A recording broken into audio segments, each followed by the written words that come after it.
قال الإمام الحسين عليه السلام بسم الله الرحمن الرحيم ألا أدعوكم إلى كتاب الله وسنة نبيه فإن السنة قد عبدت وإن البدعة قد عبدت إن تسمعوا قولي وتطيعوا أمري أهدكم إلى سبيل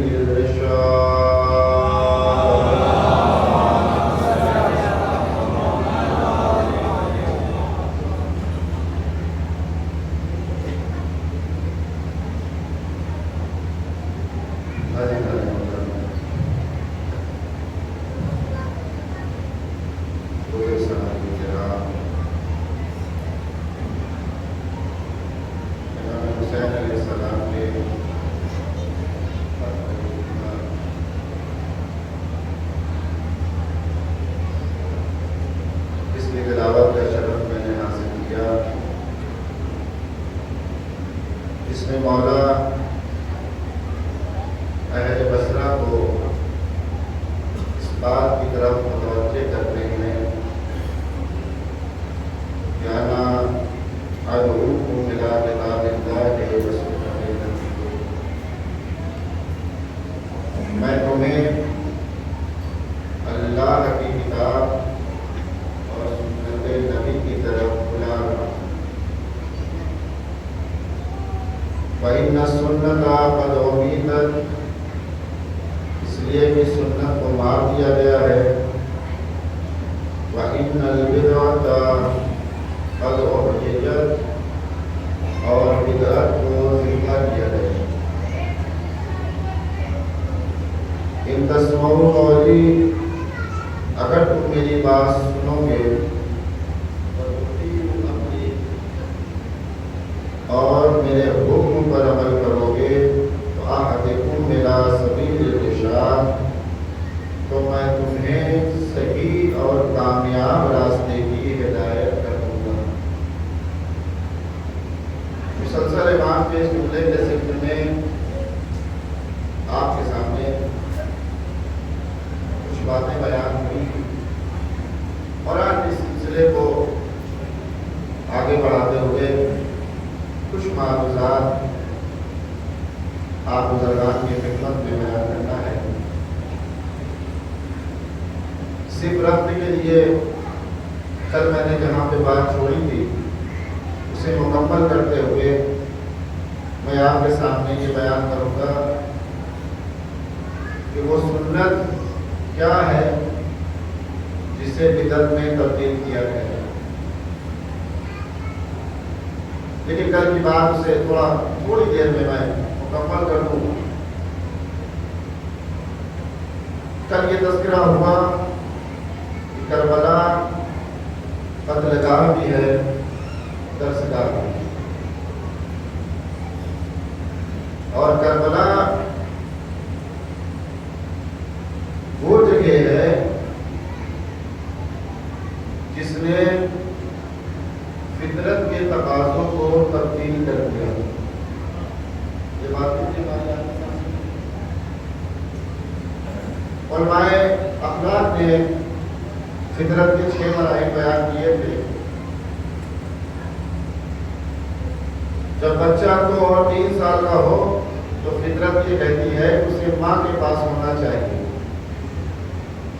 لیکن ہم نے کیا دیکھا کہ جب امام حسین مدینے سے جا رہے ہیں تو ابھی علی اصغر 1 مہینے کے ہیں، تو فطرت کے مطابق انہیں ماں کے پاس ہونا چاہیے تھا، لیکن علی اصغر اپنی بہن صغرا کی آغوش میں۔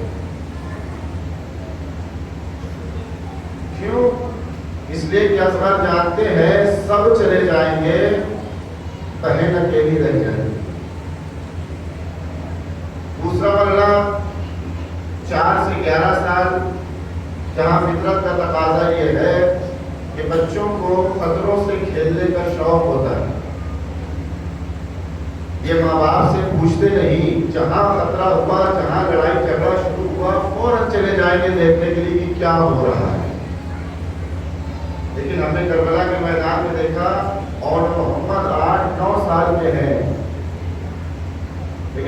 تاریخ نے یہ نہ لکھا کہ بغیر امام کی اجازت کے مقتل میں قدم رکھا ہو۔ تیسرا معاملہ جو بیان ہوا تھا 11 سے 17 سال کہ جہاں نوجوان کو اپنی ذات سے محبت ہوتی ہے، لیکن ہم نے کربلا میں کیا دیکھا؟ 13 برس کے ہیں قاسم، اور جب امام نے پوچھا بیٹا بتاؤ تمہاری نگاہ میں موت کا مزہ کیا ہے،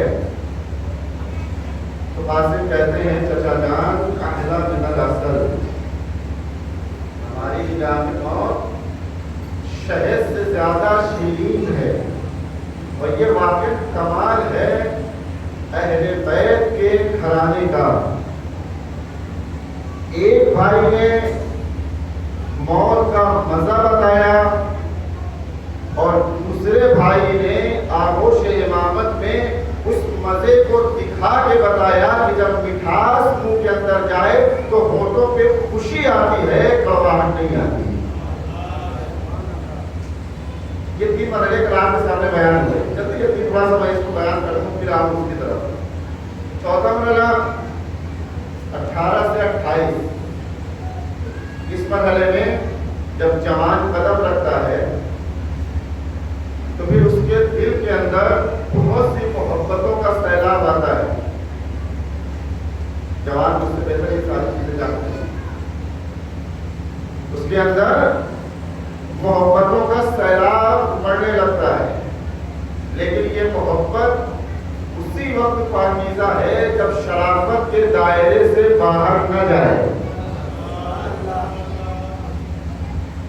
جب شرافت کے دائرے سے باہر نہ جائے تو اس دور میں اس زمانے کی فطرت کیا کہتی ہے کہ انسان کے اندر محبتوں کا ہجوم ہونا چاہیے، لیکن ہم نے کربلا میں کیا دیکھا؟ 18 برس کے ہیں علی اکبر، لیکن علی اکبر کو فنون جنگ سے محبت ہے، بھائی عباس سے جنگ کے فن کو سیکھ رہے ہیں۔ یہ چوتھا مرحلہ۔ 5واں مرحلہ 28 سے 40 سال، اس میں کیا ہوتا ہے؟ اس میں فطرت یہ کہتی ہے کہ ہمارے پاس کوئی منصب ہونا چاہیے، کوئی پوسٹ ہونا چاہیے، کوئی عہدہ ہونا چاہیے۔ کسی کا دل چاہتا ہے مسجد کا متولی بن جائے، کسی کا دل چاہتا ہے انجمن کا سیکریٹری بن جائے، کسی کا دل چاہتا ہے کسی اسکول میں پرنسپل بن جائے۔ کیوں؟ اس لیے کہ یہ فطرت کہتی ہے کہ عہدہ ہو، فطرت یہ چاہتی ہے کوئی منصب ہو، کوئی پوسٹ ہو، کوئی عہدہ ہو۔ لیکن ہم نے کیا دیکھا؟ 32 سال کے ہیں جناب عباس،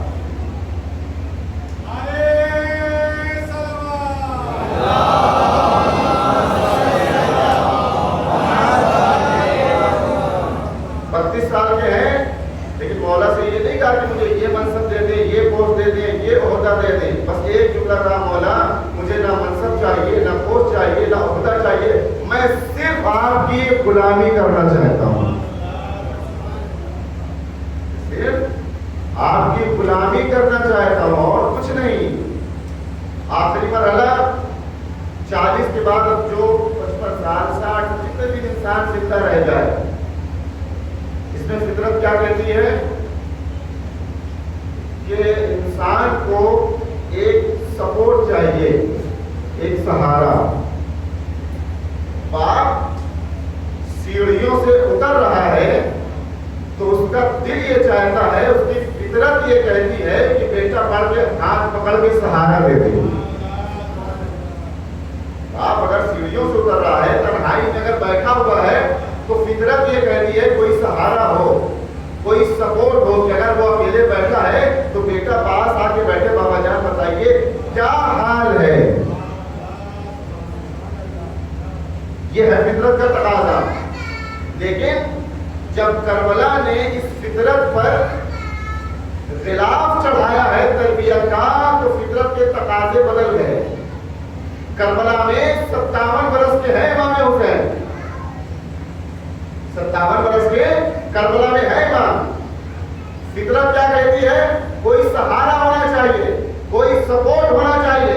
شاید یہی وجہ تھی کہ شب عاشور امام نے چراغوں کو خاموش کر دیا، اس لیے کہ امام جانتے تھے کل ہر انسان کربلا کے بارے میں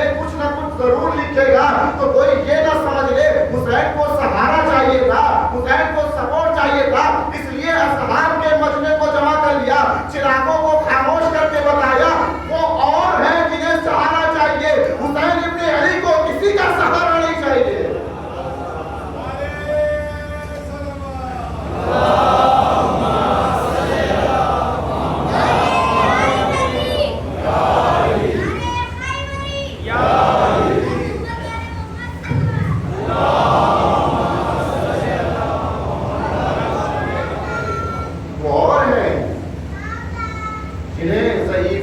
سہارے کی ضرورت ہے.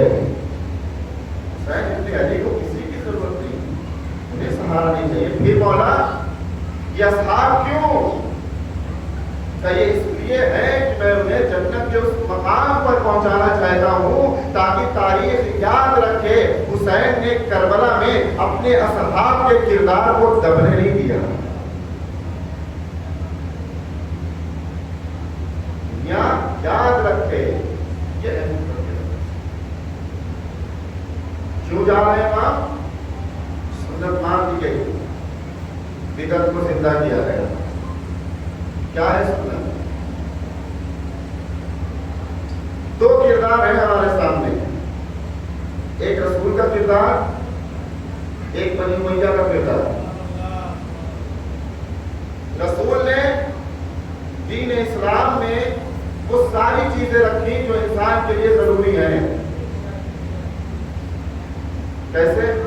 رسول کا دور ہے.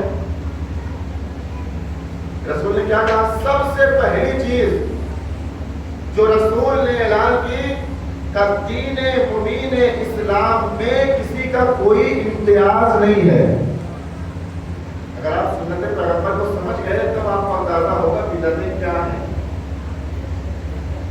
دین اسلام میں کسی کا کوئی امتیاز نہیں ہے, وہ کالا ہو, گورا ہو, غریب ہو, فقیر ہو, امیر ہو, سید ہو, غیر سید ہو, کوئی بھی ہو.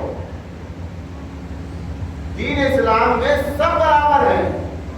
کوئی یہ نہیں کہہ سکتا کہ یہ فلاں قبیلے کے ہیں اس لیے ان کی سیلری ڈبل ہوگی, یہ فلاں قبائل کے ہیں اس لیے کا امتیاز زیادہ ہے. نہیں, دین مبین اسلام میں ایسا کچھ بھی نہیں, سب برابر. ہاں, اگر کوئی بلند ہے تو وہ ہوگا جو تقوی میں زیادہ ہو, قبائل میں نہیں. قبیلے کے اعتبار سے کسی کو بزرگی نہیں ملے گی, خاندان کے اعتبار سے کسی کا امتیاز زیادہ نہیں ہوگا. جو تقوی میں زیادہ ہے وہ خدا کے زیادہ قریب ہے. یہ طبقاتی نظام رسول نے ختم کر دیا. کوئی فرق نہیں پڑتا وہ کالا ہے یا گورا ہے, کچھ فرق نہیں پڑتا. لوگوں کو اسی بات میں فخر تھا نا کہ ہم تو عرب ہیں, ہم تو گورے ہیں, تو یہ عجم والا کیسے رسول کے پاس آ سکتا ہے. رسول نے کہا دیکھو یہی تو سمجھانا ہے, بلال چاہے جتنے کالے ہو لیکن مؤذن رسول ہے. بلال چاہے جتنے کالے ہو مؤذن رسول ہے. اور لوگوں نے جب اپنی پاور دکھائی کہ ہم تو عرب ہیں, یہ عجم ہیں, ہم گورے ہیں, یہ کالے ہیں, یہ کیسے گلدستے اذان پر آ گئے. رسول نے کیا کیا کہ یہ تو نہیں ہٹیں گے. جبرن ہٹایا. کا ہٹانا تمہارا اختیار ہے. یہ عجم ہے, کالے ہیں, یہ گلدستے اذان میں نہیں آ سکتے. اذان سے ہٹا دیا. خدا نے سورج کو روک لیا. ہٹانا تمہارا اختیار ہے نا, سورج کو تم نہیں نکال سکتے. خدا نے سورج کو روک لیا. سب منتظر بیٹھے ہیں, سورج نکلتا کیوں نہیں, نکلتا کیوں نہیں, نکلتا کیوں نہیں. جبریل آ گئے, یا رسول اللہ جا کے کہہ دیجئے خدا نے کہا ہے جب تک بلال اذان نہ دیں گے سورج نکل نہیں سکتا. تم ہٹاؤ گے, تم بھی نہیں ہٹاؤ گے. یہ کالے ہیں تو دستے اذان میں نہیں آ سکتے. خدا کے یہاں کالا گورا نہیں ہوتا. خدا کے یہاں امیر غریب نہیں ہوتا. یہاں طبقاتی نظام نہیں ہے. قرآن کیا ہے, اِنَّا خَلَقْنَاكُم مِّن ذَكَرٍ وَأُنثَىٰ, ہم نے تمہیں مرد عورت کے ذریعے پیدا کیا. تو پالنے والے تو یہ اس قبیلے میں, یہ اس خاندان میں, وہ اس خاندان میں, کیوں؟ لِتَعَارَفُوا, تاکہ ان کی پہچان بنی رہے, بس, اور کوئی امتیاز نہیں.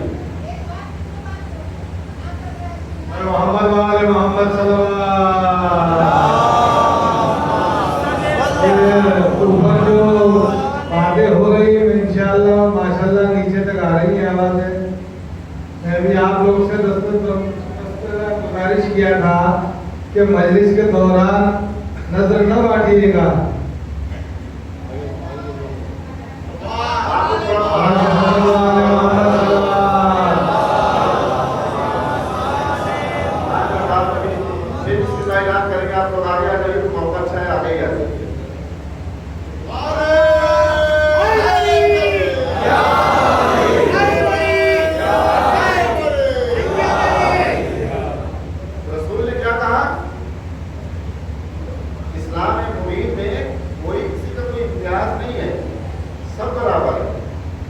یہ نہ ہو کہ یہ غریب ہیں یہ پیچھے بیٹھیں گے، یہ امیر ہیں تو یہ پہلی صف میں بیٹھیں گے. نہیں، رسول کے یہاں یہ نہیں ہوتا. رسول کے یہاں یہ نہیں ہے. اب آپ سوچیں کیا ہے بس میں رسول ہے اپنے صحابہ کے ساتھ بیٹھے ہوئے. کیا طبقاتی نظام نہیں ہے، سب برابر. ایک غریب آیا، آنے کے بعد جیسے ہی وہ بیٹھنا چاہتا ہے، جو رسول کے پاس پہلے سے بیٹھے ہوئے تھے ان میں سے ایک نے اپنی عبا کا دامن ہٹا لیا کہ کہیں یہ بیٹھ نہ جائے، کہیں یہ عبا کے دامن میں بیٹھ نہ جائے. پیغمبر نے دیکھ لیا، کہا اٹھو. یہ بتاؤ اگر یہ غریب تمہارے عبا کے دامن پہ بیٹھ جاتا تو کیا اس کی غریبی تم سے چمٹ جاتی؟ کیا اس کی غریبی تم سے چپک جاتی؟ تم نے یہ کیوں کیا؟ وہ شرمندہ ہوا، سمجھ گیا کہ غلطی ہوئی ہے. کہا یا اللہ نے کبھی معافی چاہتا ہوں. کہا مجھ سے نہیں، اس سے معافی. تم نے غریب کی توہین کی ہے، اس سے معافی مانگو. اب یہ کیا کہتا ہے؟ کہتا ہے اے بندے خدا میری آدھی دولت لے لے مجھے معاف کر دے. مجھے آدھی دولت میری لے لے مجھے معاف کر دے. پیغمبر کہتے ہیں مبارک ہو. اور شاید یہی تو بس میں رسالت کا کمال ہے. انسان آتا غریب ہے، پل بھر میں امیر ہو جاتا ہے. یہ ہے بس میں رسالت. غریب ہے، کہا آدھی دولت دے دو مجھے معاف کر دو. جتنا سنیے گا تو آپ میری طرف متوجہ رہ چھوڑیے. کہا میں یہ آدھی دولت لے لو اور مجھے معاف کر دو. ایک مرتبہ رسول سے کہتا ہے یا رسول اللہ، اے اللہ کے نبی یہ دولت مجھے نہیں چاہیے. جملہ سنے، غریب نے جملہ کیا کہا؟ اے اللہ کے نبی یہ آدھی دولت مجھے نہیں چاہیے. رسول کہتے ہیں کیوں؟ تجھے تو ضرورت ہے کیا؟ نہیں، پھر بھی نہیں چاہیے. کیوں؟ کہا اس لیے کہ جس دولت کے آنے سے انسان میں غرور پیدا ہو جائے ایسی دولت مجھے نہیں چاہیے.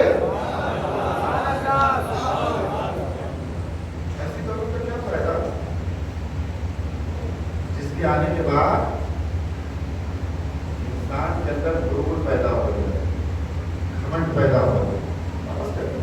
یہ ہے دور پیغمبر جہاں کسی کا کوئی امتیاز نہیں، فقط صاحبان تقویٰ ہے جو بڑھتا ہے، بس اس کے علاوہ سب برابر. اب آئیے ادھر بنی امیہ کا جب دور آیا اور حاکم شام نے اپنے گورنر کو خط لکھا. جانتے کیا لکھا خط میں؟ اب جیسے ہی تم کو یہ خط ملے فوراً اس پر عمل ہونا چاہیے. فوراً کیا لکھا تھا خط میں؟ علامہ امینی نے اپنی کتاب القدیر میں اسے نقل کیا ہے. 27 بدعتیں ایسی تھیں جسے حاکم شام نے خط میں لکھ کے بھیجا. 27 کچھ میں بیان کرتا ہوں، باقی آپ جو ہے قدیم میں جا کے. پہلی، رسول کے دور یاد ہے نا، کسی کا کوئی امتیاز نہیں. پہلی بدعت، عرب کی سیلری ڈبل ہوگی، عجم کی آدھی. یہ پہلی بدعت. دوسری، نماز صرف عرب پڑھائیں گے بس، عجم کا کوئی بھی نماز نہیں پڑھائے گا. نماز کی پہلی صف میں صرف عرب ہوں گے، عجم کا کوئی انسان نماز کی پہلی صف میں نہیں آ سکتا. جتنے بڑے عہدے ہیں، جو بڑا منصب ہے، وہ سب عرب کے پاس، اور جتنے چھوٹے کام ہیں وہ عجم کے پاس، جھاڑو لگانا، صفائی کرنا، پیڑ کاٹنا۔ اس کا مطلب اگر آج بھی ہم دیکھیں تو فقط زمانہ بدلا ہے، کردار موجود ہے۔ محمد آل محمد صلی اللہ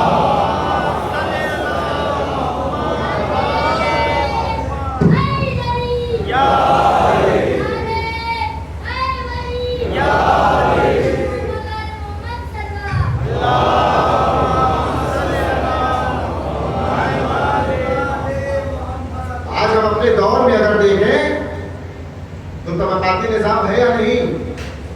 مجھ سے بہتر آپ ان سب چیزوں سے واقف ہیں۔ جتنی بھی بڑی پوسٹ ہے اس میں کون ہوگا؟ کہا جو ان کا ہے، جو ان کے پاس ہے۔ کیوں؟ کہا اس لیے جب حکومت ہمارے پاس ہے تو ہمارا ہی اختیار ہے۔ اب ہم جہاں کا دل چاہے، جب چاہیں، اسٹیشن کا نام بدل دیں، شہر کا نام بدل دیں۔ کیوں؟ صرف اور صرف زمانہ بدلا ہے، کردار نہیں بدلا۔ کردار وہی ہے، طبقاتی نظام۔ عرب نماز پڑھائے گا، عجم نہیں پڑھا سکتا۔ جتنی اچھی پوسٹ ہے عرب کے پاس، عجم کا کام ہے صفائی کرنا۔ پھر اس کے بعد کیا کہتا ہے؟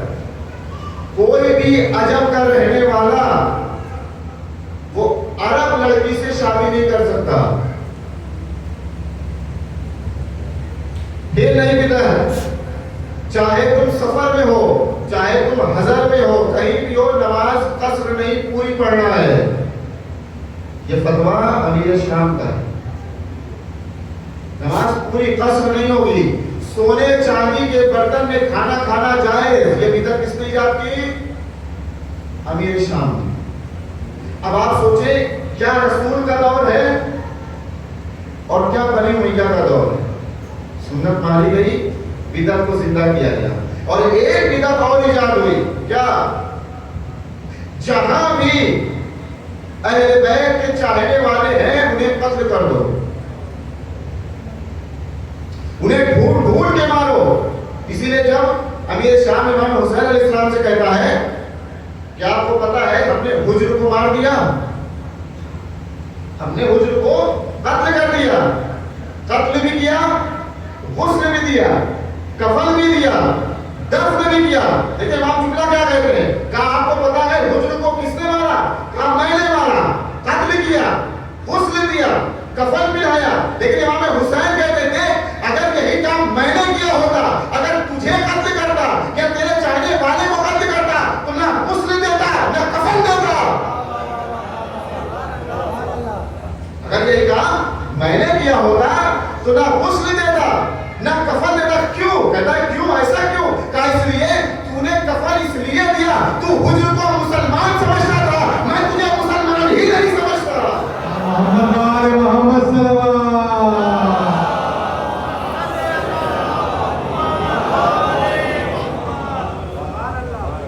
کیسی کیسی بدعتیں؟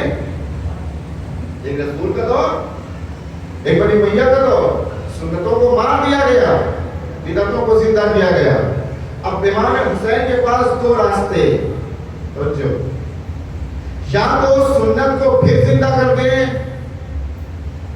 یا بدعت کو دیکھ کے خاموش ہو جائیں اور اسلام فنا ہو جائے۔ اسلام فنا ہو جائے۔ اب حسین کرے تو کیا کرے؟ کہا ہم نے بچپن میں نانا سے وعدہ کیا تھا دین کو مٹنے نہیں دیں گے، ہم سب کچھ قربان کر دیں گے، لیکن دین اسلام پر آنچ نہیں آنے دیں گے۔ تم نے دیکھا رسول کی سیرت کیا تھی، رسول کے دور میں کیا نظام تھا، چاہے کالا ہو، چاہے گورا ہو، چاہے امیر ہو، چاہے غریب ہو، چاہے سید ہو، چاہے غیر سید ہو، کیسا بھی ہو، سب برابر ہیں، کسی میں کوئی امتیاز نہیں ہے۔ اب حسین جب کربلا جا رہے ہیں تو سنت پیغمبر کو زندہ کرنے جا رہے ہیں، تو نظام وہی ہوگا جو پیغمبر کے دور میں تھا۔ اب گلدستہ کربلا کو دیکھو، کالا بھی نظر آئے گا، گورا بھی نظر آئے گا، سید بھی نظر آئے گا، غیر سید بھی نظر آئے گا، امیر بھی نظر آئے گا، غریب بھی نظر آئے گا۔ کیوں؟ کہ اس لیے اب ہم اس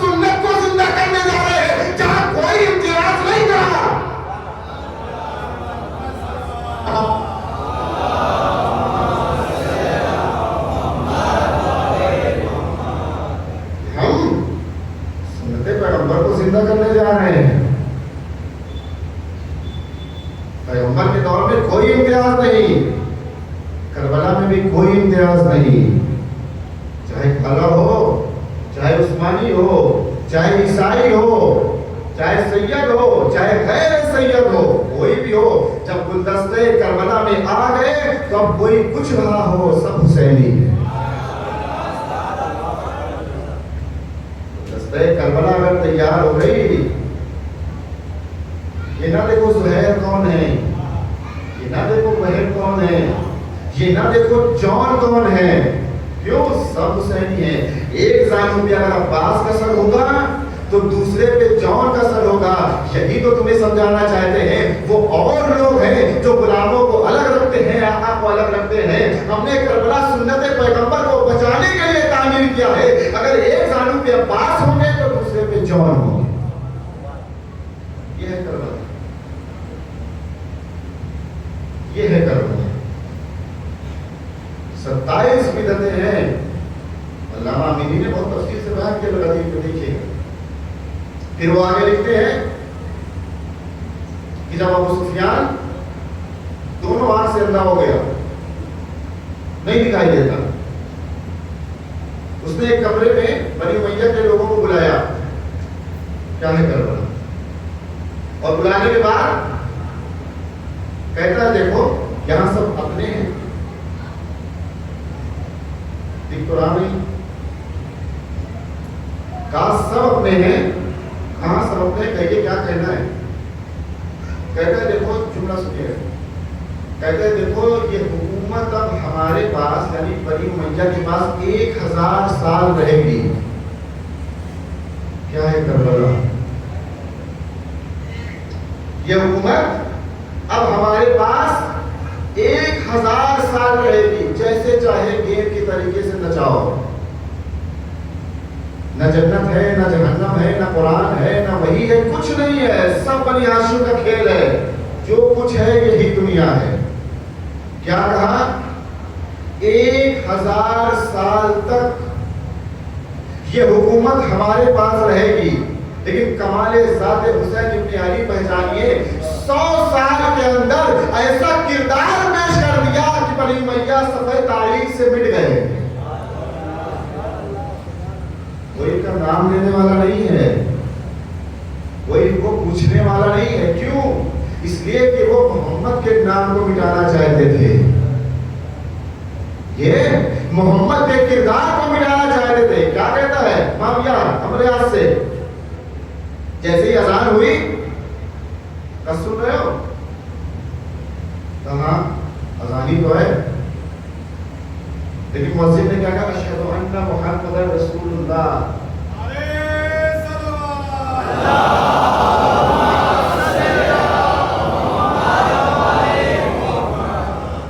کہ یہ نام تم نے سنا؟ کہاں سنا؟ کہ محمد نے اپنے نام کو اللہ کے نام کے ساتھ جوڑ لیا. اب جب تک میں اس نام کو، کیا ہے کربلا، جب تک میں اس نام کو اذان سے ہٹا نہ دوں مجھے چین نہیں آئے گا. جب تک میں اس نام کو اذان سے ہٹا نہ دوں مجھے چین نہیں آئے گا. حسین نے کربلا میں کیا کیا؟ کہا یہ محمد کے نام کو مٹانا چاہتے تھے. حسین نے قیامت تک کے لیے محمد کے نام کو جاویدان کر دیا. اب جب تک دنیا ہے نام محمد ہے. امام سجاد نے کیا کہا دربار میں؟ جیسے مسجد نے کہا شفعنا محمد رسول اللہ، امام سجاد کہتے ہیں رکو. کہا یزید بتا یہ تیرے ہیں یا میرے ہیں؟ بتا یہ تیرے ہیں یا میرے ہیں؟ اگر تیرے ہیں تو تو جیتا، اگر میرے ہیں تو ہم جیتے. اس کے ہیں یہ جو آج اذان میں محمد کا نام زندہ ہے، یہ حسین کی قربانی کربلا کا نتیجہ ہے. قمر بنی ہاشم سپہ سالار حسینی سلوار.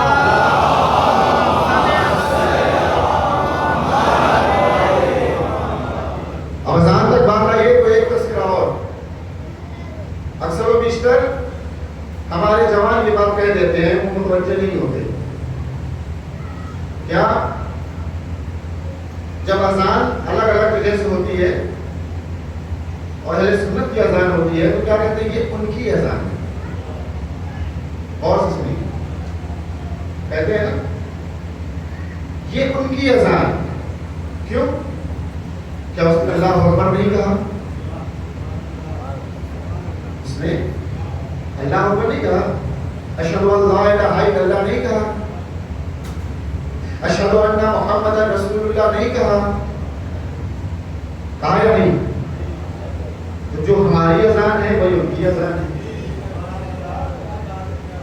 اذان کا فرق نہیں ہے نا. ہاں آپ کہیں گے کہ ہاں ایک چیز ہے جو وہ نہیں کہتے ہم کہتے ہیں, تو اگر وہ کہنے لگے تو پھر امتیاز رہے گا کہاں؟ یہ امتیاز کیسا؟ بھائی ان کی اذان ہے وہ انہوں نے نہیں کہا, آپ کہہ لیجیے اسے اپنا بنا لیجیے. ان کی اذان ان کی اذان نہیں ہوتی. ہمیں جملہ کہنا چاہتا ہوں, نہ اذان ان کی ہے نہ اذان ان کی ہے, نہ ان کی نہ ان کی کسی کی نہیں. جس نے اذان کو بچایا ہے اذان اس کی ہے.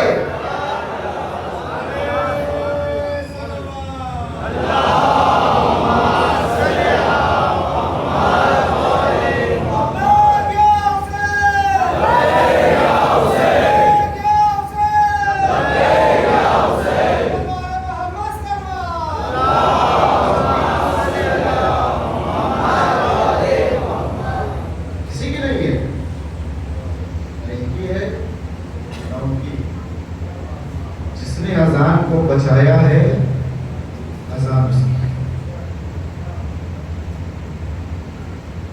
ایسے نہیں اللہ نے اتنا بڑا اجر دیا ہے ذات حسین ابن علی کو, ایسے نہیں دیا. سجدے ہم بھی کرتے ہیں, سجدہ حسین نے بھی کیا تھا, لیکن کیا آج تک جتنے افراد یہاں ہیں کوئی ایک بتائے جس کے سجدے کو اللہ نے ذکر کیا ہو؟ ہے کوئی؟ لیکن حسین کا ایک سجدہ آخر قیامت تک کے لیے خدا نے بیان کر دیا. کیوں؟ اس لیے کہ یہ وہ ذات ہے جس نے اللہ, رسول, دین اسلام کو زندہ رکھا. اتنا کمال کیوں کہ ہر انسان اگر اپنا جائزہ لینا چاہے تو اپنا جائزہ لے. جس کے اندر جتنا خلوص ہے اس کا عمل اتنا ہی قیمتی ہے.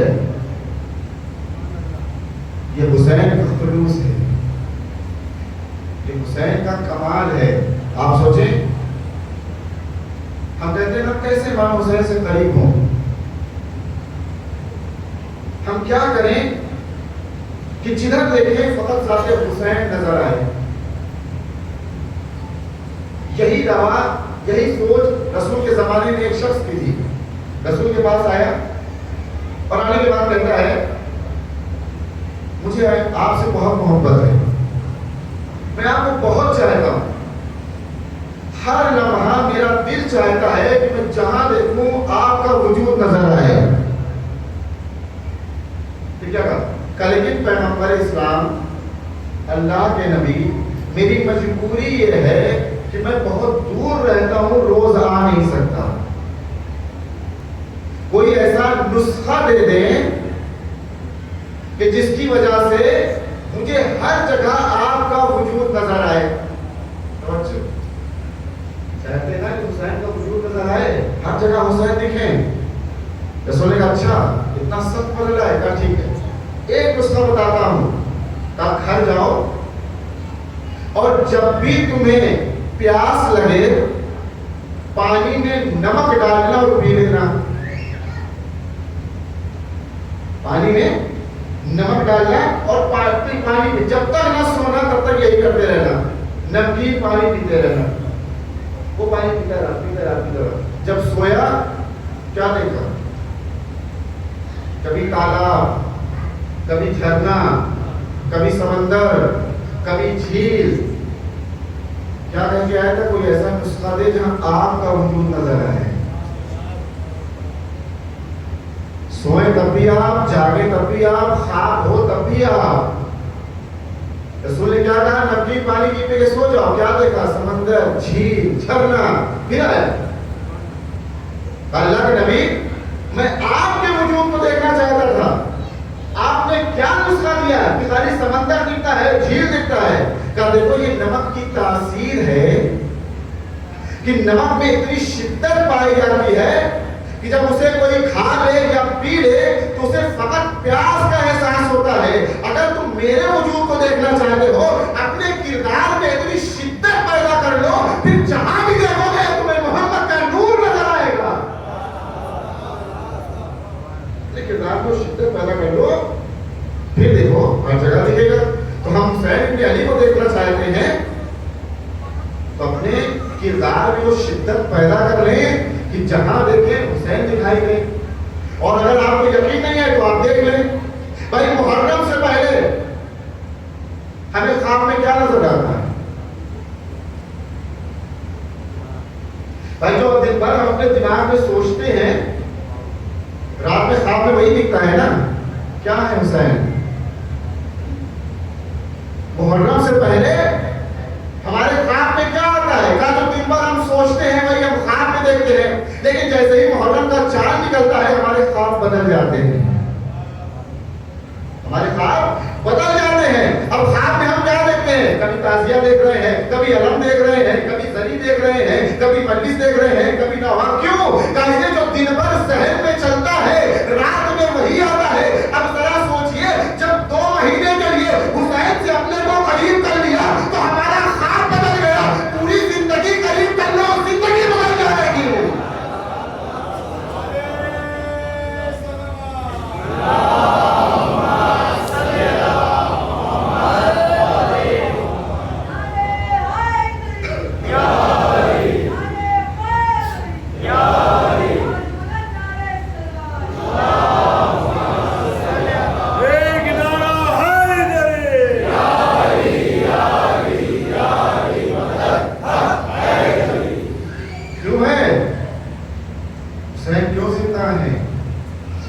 اس لیے کہ حسین کے فعل میں خلوص ہے. حسین کے عمل میں خلوص پایا جاتا ہے. کیا ہے یہ خلوص؟ کسے کہتے ہیں خلوص؟ کیسے آپ پہچانیں کہ انسان مخلص ہے یا نہیں؟ خلوص کی پہچان کیا ہے؟ ایک دو مثال سے. ایک مثال، مخلص اس انسان کو کہا جاتا ہے جس کی نگاہ میں نہ کوئی کام چھوٹا ہو نہ بڑا. مخلص اس انسان کو کہتے ہیں جس کی نگاہ میں نہ کوئی کام چھوٹا ہے نہ بڑا ہے. مثال دیکھیے، ماشاءاللہ سے جو ہے وہ جلوس کا دور ہے، جلوس نکلتی، کیا کرتے ہیں اس میں؟ تب کچھ لوگ ہیں جن کی ذمہ داری ہے کہ وہ یہ ڈیسائیڈ کرتے ہیں کہ جلوس کس راستے سے جائے گا. کچھ وہ ہیں جن کی ذمہ داری یہ ہے کہ اگر آپ کے شہر میں کوئی عالم دین آیا ہے تو اس کا خیال رکھیں. کچھ وہ ہیں جن کی ذمہ داری یہ ہے کہ اگر تبرک تقسیم ہونا ہے کہاں تقسیم ہوگا، کیسے تقسیم ہوگا، کس وقت تقسیم ہوگا، یہ ان کی ذمہ داری ہے. لیکن کچھ وہ ہیں جن کا کام یہ ہے کہ تبرک بٹنے کے درمیان اگر جو ہے وہ چھینا جھپٹی میں تبرک گر جائے، اگرچہ گرنا نہیں چاہیے لیکن اگر گر جائے تو کچھ کی ذمہ داری یہ ہے کہ اسے اٹھا لے، صاف کر دے. کیا ہے خلوص؟ اسے اٹھا لے، صاف کر دے، پیروں کے نیچے نہ آئے، گندگی نہ ہو. لیکن کوئی اکڑ جائے نہیں، جتنے اچھے کام تھے خود لے لیے اور صفائی کا کام مجھے دے دیا. جتنے اچھے کام تھے وہ خود لے لیے اور صفائی کا کام مجھے دے دیا. حضرت حسین کے غم میں نہ کوئی کام بڑا ہوتا ہے نہ چھوٹا ہوتا ہے. غم حسین میں نہ کوئی کام بڑا ہے نہ کوئی کام چھوٹا ہے. شکر کا سجدہ کریں کہ حسین نے اس قابل سمجھا کہ اپنے غم میں آپ کو شریک کر لیا. کام چھوٹا بڑا نہیں ہوتا. اگر نام حسین پر کوئی ایک چائے کی کپ بھی اٹھا کے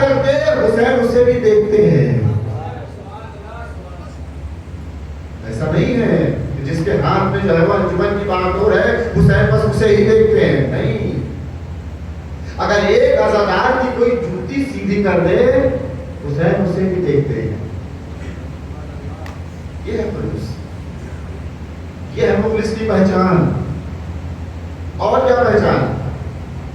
خلوص کی ایک پہچان یہ ہے کہ انسان جو مخلص ہوتے ہیں وہ تعریف کے بھوکے نہیں ہوتے. وہ اس انتظار میں نہیں ہے کہ کوئی آئے اور تعریف کرے آپ نے بہت اچھا انتظام کیا، آپ نے بہت اچھا کھانا بنوایا، آپ نے بہت اچھا ذاکر بلایا، اور مولانا بھی بڑے خوش ہیں. مجلس کے بعد کمرے میں جا کے بیٹھے اس انتظار میں کہ 10 لوگ آئے، واہ مولانا کیا آپ نے پڑھ دیا. خلوص نہیں ہے. مخلص انسان تعریف کا محتاج نہیں ہوتا. جتنے یہاں بیٹھے یہ بتائیں شیخ عباس قومی کا نام سنا ہے؟ کون ہے؟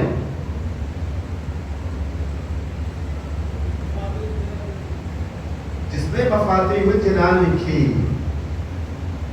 ہے کوئی گھر جس کے گھر میں مفاتیح نہ ہو؟ کیا ہے خلوص؟ کوئی گھر ایسا ہے جس میں مفاتیح نہ ہو؟ شیخ عباس قومی کے والد محترم ایک دن یہ بیٹھے جو ہے وہ لکھ رہے تھے، ان کے پاس آئے مولانا کی بات کہتے ہیں کیا یہ تم ہر وقت لکھا کرتے ہو؟ مسجد کے مولانا کو دیکھو کتنی اچھی اچھی باتیں بتاتے ہیں.